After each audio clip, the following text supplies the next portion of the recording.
Everyone and welcome back to my channel. Myself Dr. Surbhi Sahni. Hope you are doing great and you are watching Dr. Surbhi Sahni Dental Series and Medical Videos channel. Today I come forward to talk about the another lecture of general surgery which you read in third year of dentistry as well as in third year of MBBS. Right? So if you are new on my channel, do subscribe my channel and don't forget to press the bell icon. The importance of bell icon is that you can have the notification of my upcoming video. Now today's topic is very common and very important for everyone. No matter you are a BPT, MPT, BNYS, BDS, MBBS, whosoever you are, this topic and this subject is very important. So begin with the topic. Today's topic is the abscess. So what is abscess? It is a very common term which we used in your clinic while diagnosis the patient, right? So what is abscess? It is the localized collection of the pus which means or which contains the dead and dying neutrophils with the proteinaceous exudate.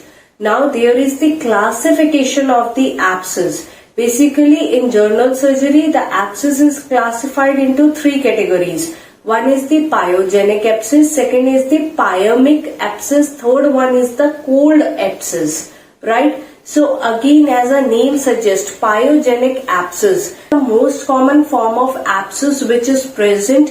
It may be present subcutaneous or even in the deep. It can also found in the viscous or like in liver, in kidney, and it is also known as the soft tissue abscess. On the other hand, pyemic abscess, again as the name suggests, pyemic, that means there is the presence of the pyemic in the circulation of the blood.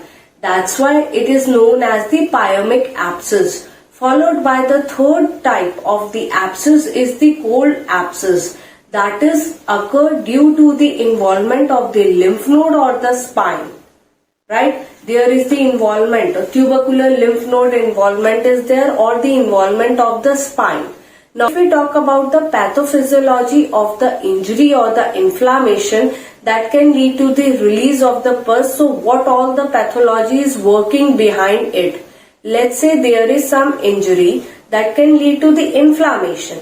Then inflammation can lead to the three things. First, there is the permeability of the membrane that can lead to the exudate of the proteins and the fibrinogen formation take place, and followed by there is the pyogenic membrane formation take place. On the other hand, the second mechanism is the endothelial response that can lead to the response towards the macrophage and polymorphs that can lead to the release of the lysosomal enzyme, and that can lead to the liquefaction of the tissue and that result in the pus. The third mechanism is the role of bacteria. They releases the toxins and the enzyme, and that can lead to the tissue destruction and that can lead to the pus. So this is all about the pathophysiology of the abscess, very important because long question may come on this topic, so you need to understand this very well.